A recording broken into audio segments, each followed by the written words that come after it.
tal? Muy buenas tardes y bienvenidos a una emisión más de SDP Tarde. Mi nombre es Julián Mazoy. Tenemos mucho de qué hablar hoy, jueves 1 de mayo, y vamos a arrancar en esta emisión especial. Es Día Internacional de los Trabajadores. Muchas felicidades a todos. Ojalá que no estén trabajando el día de hoy. Vamos a arrancar de lleno reconociendo que vivimos un momento histórico. Yo recuerdo bien cuando estaba en tercero de primaria y estudiaba los libros de historia, leía acerca de Cristóbal Colón, cómo había llegado a colonizar América, diferentes cosas, y llegaba después a mi casa a decirle a mi madre que yo deseaba haber vivido en aquellos momentos en donde la historia se escribía. Años después me doy cuenta que se me hizo realidad ese sueño y que vivo momentos históricos porque el 1 de junio de este año el pueblo de este país tomará la decisión en sus propias manos acerca de qué hacer con el Poder Judicial Federal y varios de los locales, votando por primera vez en 200 años de la República por quienes representarán a la justicia en este país. Y en ese SDP Tarde, usted lo sabe bien, le hemos dado espacio a todas las voces que han aceptado las entrevistas, muchos los invitamos si no vienen, aquí a candidatos a ministros a la Suprema Corte de Justicia de la Nación, y hoy tenemos a una persona más, a Sara Irene Hervías Guerra. Muchas gracias por estar aquí. Muchas gracias de verdad, Julián, por invitarme. No, muchísimas gracias. Pues empezar siempre le permito a los candidatos que hagan una especie de presentación, un poco el primer argumento de quiénes son, la trayectoria académica, que es como casi siempre todo el mundo se presenta, o lo que quieran decir de arranque, pues, para iniciar la conversación, y luego ya arranco con unas preguntas. Claro, pues soy Sara Irene Herrías Guerra, soy candidata para ministra de la Suprema Corte de Justicia de la Nación y estudié Derecho en la UNAM, luego estudié una maestría en Criminología, un doctorado en Ciencias Penales y Política Criminal. Toda mi vida he sido servidora pública. He estado tanto en prevención del delito, he hecho proyectos de prevención del delito, tanto una vez en el barrio de Tepito, que es el que más me ha gustado, pero también dentro de la entonces Procuraduría hice proyectos de prevención en jóvenes en conflicto con la ley. He estado en investigación de delitos, fui fiscal de trata de personas y violencia contra las mujeres, y actualmente desde el 2016 soy la fiscal especializada en materia de derechos humanos, investigo varios delitos, son 8 fiscalías especiales que dependen de esta Fiscalía de Derechos Humanos. También he estado en la impartición de justicia, fui 13 años proyectista de sala penal en la Ciudad de México, y también he estado en defensa de los derechos humanos. Estuve 2 veces en la Comisión Nacional de Derechos Humanos, una en capacitación y otra como directora del Programa de Igualdad entre Mujeres y Hombres, y fui titular de la Unidad para la Defensa de los Derechos Humanos de la Secretaría de Gobernación. Esa es mi trayectoria. Me parece excelente. Oye, lo primero que uno nota de ti es que, a diferencia de otros candidatos que vienen o muy bien trajeados o en un grado de producción mayor, pues vienes vestida de manera completamente normal, como la gente anda en la calle, unos tenis normales, una blusa normal, pantalones normales. Un poco, ¿por qué es eso? ¿O qué es algún tipo de posición política? ¿Intentas dar un mensaje con ello? ¿Qué significa? No, siempre ha sido así. Soy la octava de 9 hermanos, ¿no? Siempre he vivido como en un ambiente así.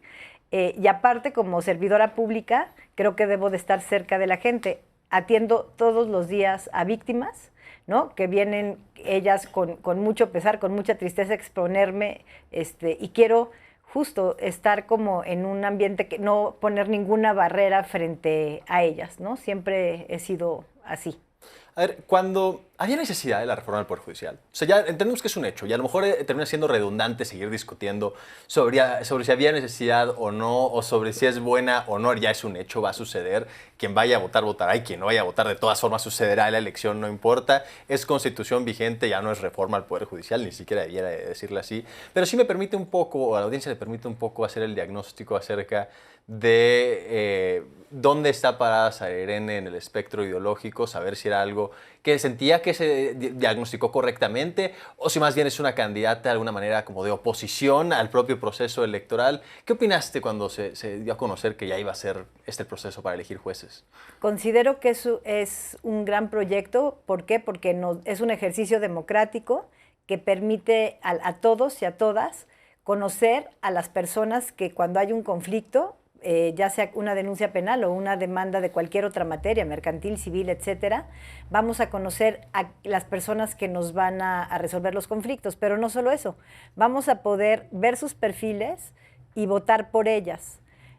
Para mí, es algo como importante porque soy Ministerio Público, integro investigaciones y las llevo ante las y los jueces, y en el día a día veo muchas resoluciones que se dictan contrarias a las constancias o contrarias a derecho. Considero que se entendió mal la autonomía judicial.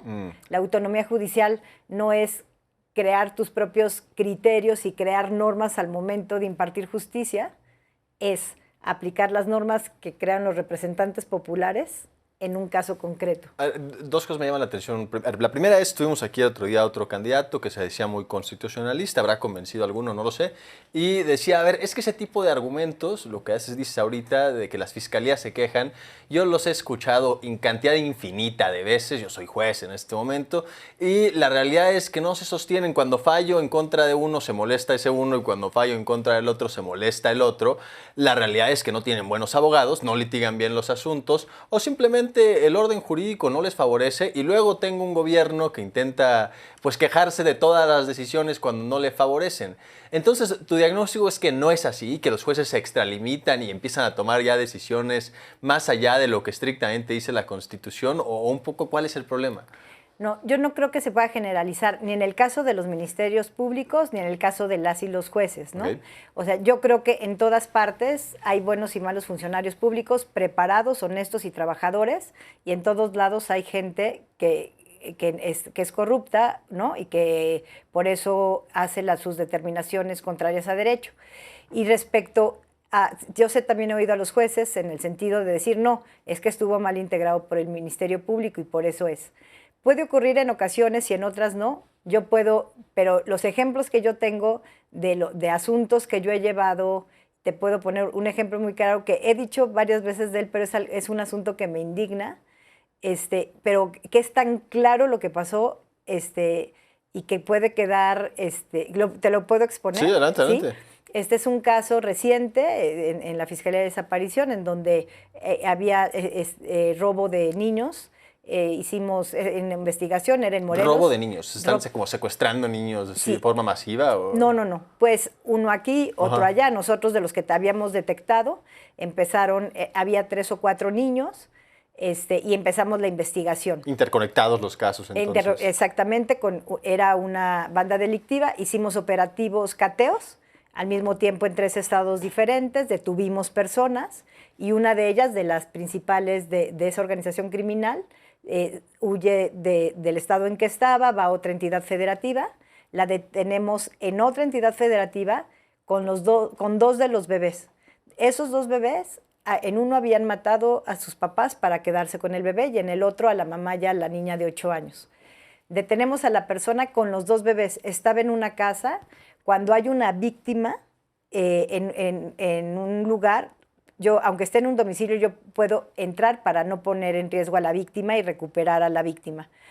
Se le detuvo con los 2 bebés con reporte de robo, y el juez calificó de ilegal la detención. No había para dónde hacerse. Al día siguiente obtenemos la orden de aprehensión, pero ya no la hemos detenido. Impugnamos. Sí, se escapó. Sí, impugnamos, y ya nos dijo un tribunal que sí era legal la detención. Entonces estuvo detenido y lo tuvieron que soltar por orden judicial. A un robaniños, un secuestrador de niños, que es que además había cometido un homicidio. También los homicidios. Incluso las demás personas están detenidas, ¿no? Estamos en proceso. Y hay casos... ¿Y este juez ha tenido algún tipo de castigo? Nosotros interpusimos la queja, y ahora que ya nos confirmó la legal detención, sí, vamos a denunciar penalmente, ¿no? Pero son casos, o sea, como tú ves en este caso, es obvio, no hay una cuestión que tú puedes decir que está mal integrada. Tenía en su poder a 2 niños. ¿Y es un caso extraordinario, o este tipo de cosas en mayor y menor medida llegan a suceder en tu experiencia como procuradora? En mi experiencia, bueno, este es un caso como muy doloroso por la cuestión que son niños, ¿no? Pero así resoluciones contrarias a constancias nos han sucedido mucho, y son casos que llevas el recurso de queja, casi nunca prospera, y sí, te tienes que ir igual a investigación penal, pero tú vas a consignar ese caso ante otro juez, ¿no? Que finalmente es el que va a decidir si su amigo juez es o no responsable. Por eso yo veo muy bien la cuestión del nuevo tribunal de De disciplina también, disciplina que judicial. sustituye al Consejo de la Judicatura, ya independiente de la Corte. Y que pueda hacer investigaciones, ¿no? Ya. Y ahora, el otro asunto es una de las grandes críticas, porque de todo lo critican a la reforma judicial, es que el asunto de la impartición de justicia no está en los tribunales, o sea, el asunto de fondo, porque hay un problema de justicia, no requería una reforma al Poder Judicial, sino una reforma a las fiscalías, que las fiscalías están corrompidas, las locales en particular, más que la federal, pero que había que reformar la forma en que se procura la justicia en este país, más que a los jueces, ministros y magistrados, y que eso nos atiende en la reforma. Un poco saber si también lo crees necesario, y dos, si el fondo del problema crees que está ahí, o si más bien sí está en el Poder Judicial, o si sí hizo falta un poco también de este otro lado. Yo creo que, como se ha dicho, que se puede ir en etapas. Yo no creo que haya una institución que no sea posible de mejorar. Claro. Y sí creo que hay distintas cosas que se pueden mejorar al momento de investigar los delitos. He comentado mucho, por ejemplo, mi experiencia, que como sabes dependen varias fiscalías de mí, y llevo muchos años en esto. Y esta cuestión, por ejemplo, de crear fiscalías especiales para cada tipo de delitos, creando como una burocracia en cada uno, yo pensaría que sería mejor que hubiera MPs especializados en desaparición, en tortura, en migrantes, en indígenas, en libertad de expresión, y que estas áreas estuvieran igual supervisadas por por especialistas, que se siguiera todo el procedimiento.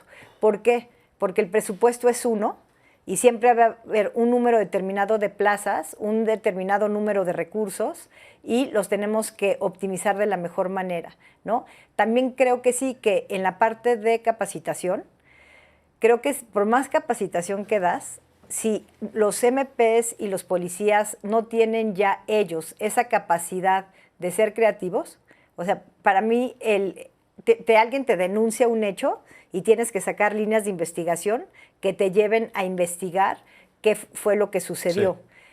Para eso, por más que te den 20 cursos, si la gente no tiene como esa capacidad ya creativa y al mismo tiempo los conocimientos jurídicos, entonces yo sí creo que debe dirigirse la capacitación más justo en talleres, en cursos y aprovechando las capacidades de las personas. Entonces hay una falla por parte de las fiscalías también que se debe atender. O sea, sí, no siempre son los jueces, también en ocasiones arman las carpetas y también ese tipo de cosas deben de atenderse. Sí, pero yo el principal problema que veo también en el Poder Judicial es que sí fue claro cómo estaba regido por el nepotismo, ¿no? De cuántas personas, incluso con carrera judicial, nunca podían llegar.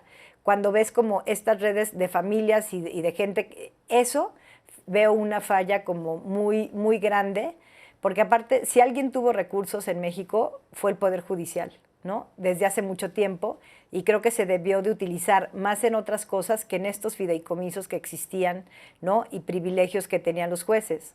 Yo creo que como servidora pública y servidor público, tienes como que orientar todo a eso, o sea, para eso entras al servicio público, ¿no? Para dar un servicio, no para tener privilegios. Lo dice literal la palabra, ¿no? Y yo sí creo que en el Poder Judicial, yo no veo a muchos jueces, por ejemplo, que atiendan a las víctimas, ¿no? Que reciban a las personas, que... Pues de oficina, entonces, nada más de expediente y un número y no entienden que eso es un problema también, entonces. Oye, a ver, ¿fuiste titular de esta fiscalía o de alguna otra, que eres fiscal en materia de asuntos de derechos humanos? ¿Cuál es Se llama Fiscalía Especializada en Materia de Derechos Humanos. Fiscalía Especializada en Materia de Derechos Humanos. También lo fuiste durante una parte del sexenio de Peña Nieto y después transitas en el mismo cargo al sexenio de López Obrador desde el principio, si mal no entiendo. ¿Qué cambió en la Fiscalía de Peña Nieto, en la Procuraduría General de la República, después cuando se convierte en Fiscalía y la forma de gobierno? ¿Qué sentiste diferente también desde ahí en la transición de gobierno? Pues... digamos que es más bien como los titulares de la Fiscalía, había otros fiscales, pero mi actual titular, el doctor Hertz Manero, entra desde el principio del sexenio del presidente Andrés Manuel y digamos que sigue ahorita con la doctora Claudia Sheinbaum. Entonces ahí fue como esta posición también como de atender los asuntos de estas poblaciones como excluidas tradicionalmente, históricamente, como el compromiso de hacerlo. Sin embargo, considero que yo he sido siempre la misma desde que acepté entrar en los distintos gobiernos que he estado. Yo sí siento que yo siempre he actuado igual de hacer mi trabajo, atender a las personas y en los distintos ámbitos en los que he estado, ¿no? De procuración, ¿no? De derechos humanos en Segov, etcétera, y ahora en investigación. Siempre ha sido lo mismo, cumplir con la ley y si hay un caso, seguir el caso y darle una respuesta a las víctimas. Y algo importantísimo, también respetar y proteger los derechos de los imputados, ¿no? Si algo me dio cuando fui proyectista de sala penal, 13 años, es que me di cuenta que en cada conflicto hay varias versiones de los hechos y que tienes que escuchar todas y ver las pruebas que hay de todos con objetividad, quitarte tu historia de algunas cosas que por tu historia te caen mejor o no. A mí, la verdad, como que siempre, por mi familia y todo, como que veía un fraude que había cometido alguien de mucho dinero a la gente, ese imputado tenía animadversión hacia él. En cambio, la gente que robaba para vivir, pues como que era empática. Pero al impartir justicia tienes que quitarte como esas historias de vida para ser objetiva, pero al mismo tiempo, también al juzgar, tienes que tomar en cuenta justo los distintos contextos de los que viene cada persona, ¿no? La interseccionalidad de cómo las distintas diferencias que hace una persona que mujer, es distinto una persona mujer que es pobre, que es migrante, que es trans, y se van subiendo las desigualdades, y tú al momento tanto de investigar como de impartir justicia, sí tienes que tomar en cuenta esos contextos y hacerlo con perspectiva de género, de infancia, de adolescencia, de interculturalidad. Muy bien. Oye, y quiero saber un poco más dónde está parada Sara Irene en el espectro ideológico. ¿Dirás que eres una mujer de izquierda, de derecha, de centro? ¿No piensas en estos términos? ¿Cómo te caracterizarías ideológicamente? No, creo que siempre he sido de izquierda. De izquierda. Y diría, el otro día me marcó a mí una encuestadora, estas robóticas telefónicas. Me dice, si usted está de acuerdo con la administración de la presidenta Claudia Sheinbaum, marque 1. Si está en desacuerdo, marque 2. ¿Qué habría marcado, Sara Irene? 1, estoy de acuerdo. ¿Estás de acuerdo? Y la siguiente pregunta en esa misma encuestadora era, y ahora de Norma Piña, si usted está de acuerdo con la gestión que ha llevado, marque 1. Si está en desacuerdo, marque 2. Y que expliques un poco más la decisión que... Lo que más desaprobé que ha hecho fue el paro. La Procuración de Justicia es una función pública. Eso afectó directamente tu trabajo, pues. Claro. Yo tenía, por ejemplo, un caso, una audiencia que en diciembre me la habían fijado para septiembre. Llegó el paro y me la volvieron a mover 6 meses. O sea, esa es una función. Nosotros no podemos parar. Es un caso con víctimas reales, gente que está esperando justicia. Exactamente. Y que nada. Y decir que los casos urgentes son los que se van a atender, para cualquier víctima, su caso es el urgente. O sea, tú no puedes determinar eso en una circular. Y eso, haces una función pública, no puedes parar. Nosotros no paramos ni en el COVID, ni hemos hecho ningún paro. O sea, no hemos dejado de trabajar. ¿Por qué? Porque eres servidor público, es una función pública y la tienes que hacer. O sea, es algo que no pudo haber hecho, o sea, es reprobable. ¿Ahora militas en algún partido? ¿Has militado en algún partido? No, nunca he estado en ningún partido. Como que siempre he sido servidora pública y mi convicción es esa, ver cómo mejoro la situación de las personas a las que he atendido, ¿no? En mi función pública. ¿Intentaste participar para ser comisionada nacional o presidenta de la Comisión Nacional de Derechos Humanos y no se terminó dando? ¿Cómo fue ese proceso? ¿Qué pasó? Sí, quedé justo en la terna cuando ganó Luis Raúl. Éramos Luis Raúl, yo y ya no me acuerdo qué otra persona. Y finalmente quedó Luis Raúl. Te digo, la verdad es que en la práctica me gusta el tema de los derechos humanos para respetar, creo que es el eje, ¿no? Y que debe de regir igual la justicia. Sin embargo, estoy más cómoda donde estoy porque soy más operativa. Entonces, si yo veo que hay una injusticia, veo cómo investigo y llevo esa cuestión al juez. Y en la CNDH uno hace recomendaciones que no son vinculantes. A veces te hacen caso. Sí, es un rol simbólico, ¿no? Ajá, la verdad estoy como más cómoda aquí, en estas áreas, o igual de procuración de justicia, donde, por ejemplo, como proyectista veías desde el inicio la investigación, todos los errores, y tú tienes la capacidad, ¿no? Como puede ser en la Corte, de revertir las injusticias que pudieron haberse hecho durante el procedimiento, ¿no? Entonces, soy más operativa, que me gusta más. En esa fiscalía has llevado casos muy importantes para el país, me imagino, cosas como San Fernando seguramente cayó por allí, varios casos de desapariciones forzadas, no sé si el asunto de Teuchitlán haya caído también por esa fiscalía. ¿Qué ha pasado con esos grandes casos? Pues, porque luego hay cierta percepción de la gente. Tienes una percepción permanente, o sea, aun cuando se hace justicia, el agravio de que haya sucedido es suficiente como para que la gente sienta que nunca se hace justicia, y también eso lo reconozco. Pero un poco, ¿qué ha pasado con esos como grandes casos muy mediáticos que se han discutido mucho? Por ejemplo, en temas como la libertad de expresión, que estamos aquí. O Pegasus, por ejemplo, entiendo que también cayó ahí, ¿no? Sí, en Pegasus es una de las cuestiones que apelamos, no nos han resuelto la apelación. Porque...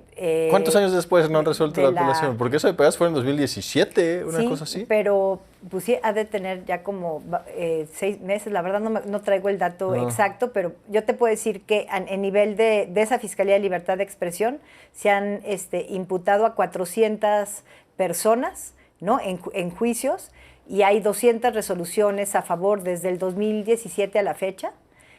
Hay resoluciones favorables en donde se ha resarcido el daño a las personas. En materia de libertad de expresión, por ejemplo, muchos son amenazas que permiten un medio alternativo, la suspensión condicional del proceso, lo que permite que la víctima tenga un resultado más rápido para la reparación del daño. Otros casos, por ejemplo, la Fiscalía de Migrantes, que dan igual casos respecto a sentencias. No traigo el dato exacto, pero aproximadamente igual de ese tiempo para acá que he estado, tenemos aproximadamente 70 sentencias por tráfico de migrantes. En general, los juicios, desde que uno los inicia. El asunto del incendio del Instituto Nacional de Migración de Ciudad Juárez también cabió ahí, ¿no? Tenemos a 8 personas imputadas, entre servidores públicos y particulares. No recuerdo ahorita en este momento si son 8 y 2 o si 8 en total. Están por amparos, han interpuesto amparos y están suspendidos los procedimientos. Una cuestión de lo que decías, por ejemplo, de la percepción de la justicia, es esa. Tienes la investigación inicial para poder llevar al caso, y a partir de ahí es la complementaria, que nunca va a ser mayor de 6 meses. A partir de ahí, o sea, después de la inicial es que pides el auto de vinculación a proceso, y después de eso es la complementaria, que no puede ser más de 6 meses, y ya luego empieza el juicio.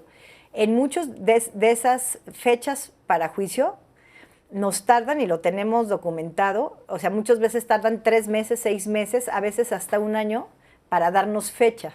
Entonces, esta cuestión como de lentitud también de los procesos también tiene que ver justo con las fechas que te dan en el Poder Judicial para poder seguirlos, como esta cara que me pones respecto al caso de que están suspendidos ahorita por un amparo, y son cosas que no dependen, porque es el derecho a la defensa que tienen los imputados para defenderse ante resoluciones y decisiones de los jueces. Pero sí hay cierta percepción de que es lento ese proceso. O sea, entiendo que es legítima la defensa que puedan hacer, deben de defenderse con todo cualquier persona que esté imputada por cualquier delito. Cualquier persona esperaría que así lo hiciera, pero se siente que es verdaderamente lento el proceso para que llegue eso. Y tú dices, entonces es un asunto de que también el Poder Judicial le tiene demasiadas consideraciones a este tipo de personas, o ¿qué termina siendo, pues? O así es y así debe de ser, y nada más hay que hacer un esfuerzo por comunicarle mejor a la gente que es lento el proceso y que la justicia tarda en llegar. Hay algunos casos, por ejemplo, en cuanto a eso, ya ves que están los MASC, ¿no? Que es una forma alternativa en algunos delitos que pueden ir a una solución alterna. O el procedimiento abreviado, en donde la persona asume su responsabilidad y hay ciertos parámetros para aceptar. Hay muchas personas, víctimas, ofendidas, que prefieren justo llegar a eso pensando que el juicio puede durar 2 años más. Es de las cosas que yo considero que se deben cambiar del Poder Judicial. Considero que estos procesos larguísimos, una justicia después de 8 años ya no es justicia, ya hay una revictimización, y que sí hay formas de hacer estos procesos menos tediosos, complicados, porque siento que muchas veces nos perdemos en los formalismos, en la forma más que en el fondo. Y, por ejemplo, en estos casos, ¿no?, donde llega un caso ya al recurso del amparo a revisión, y en vez de asumir la competencia plena y resolver de fondo, no, resulta que hubo una cuestión de forma y ahí va de regreso y regrésenlo otra vez hasta al juez, al inicial, y nunca acaba. Yo siento que esas cosas, en vez de decir si así es, no, sí tenemos que trabajar en cambiarlas, y también en que sean cosas, que el lenguaje sea entendible para quien va dirigido. Si tú escuchas, entras a la página de la Corte y oyes las discusiones, a veces no entienden por qué tenemos que tener un lenguaje privativo si el derecho es para las personas a las que va dirigida. O sea, eso también tiene que cambiar, porque esta impotencia que tú comentas respecto a la justicia, ¿no?, la sensación que tienen las personas sobre eso, es más si aparte es eterno y aparte es inentendible para quien lo pida. Ahorita que he estado, atiendo a muchas víctimas que me lo dicen, pero fui al mercado de Tepito el sábado, y platicaba con la gente, y literal, su sensación es que van a la autoridad y en vez de simplificarles la vida y resolverles, les complican la vida, ¿no? Eso es lo que tenemos que cambiar, y creo que sí es posible cambiarlo. ¿Qué será distinto, ya como para hacer un argumento final, qué va a ser distinto en la Suprema Corte de Justicia si Sara Irene llega a ser ministro en septiembre? Pues uno es esto, el lograr que todos estos procedimientos sean simplificados. Eso se puede hacer con supervisión, para no estar haciendo repeticiones innecesarias. Yo quitaría el amparo para efectos, ¿no?, que es este amparo que te regresa a que la autoridad inferior haga algo que no hizo, llegar y que en plena jurisdicción, si ya llegó ahí, así lo dice el artículo 17 constitucional, resuelve de fondo. También considero que tenemos que ver mucho la cuestión de abatir la corrupción. Si en una sala siempre se ha resuelto de determinada manera y de repente se cambia el criterio, tenemos que investigar por qué se cambió el criterio, si siempre había sido el mismo. Y al mismo tiempo, yo siento que sí tiene que haber como una instrucción de empatía y de atención a la ciudadanía. No puede las personas ver a la Corte como un ente lejano, como cuando la justicia es lo más cercano que puede haber cuando las personas van a hacerlo. Y siento que desde la Corte puede haber criterios. La Corte interpreta no solo el alcance que tienen los derechos, el alcance que tiene la Constitución, y puede haber criterios que permeen a todos los impartidores de justicia. Tenemos que hacer una Corte cercana a las personas y que les resuelvan lo que quieren plantear. ¿Cuál es el número? Soy el número 16 de la boleta morada. El número 16 de la boleta morada es como usted puede votar por Sara Irene Herrerías Guerra. Muchísimas gracias, Irene, por haber estado aquí. Fue un gustazo platicar contigo. Y eso fue todo por hoy. Le recuerdo que nos volvemos a saludar mañana en punto de las 3 de la tarde en SDP Tarde. Tenga usted un extraordinario resto de su día. Nos vemos mañana. Hasta luego.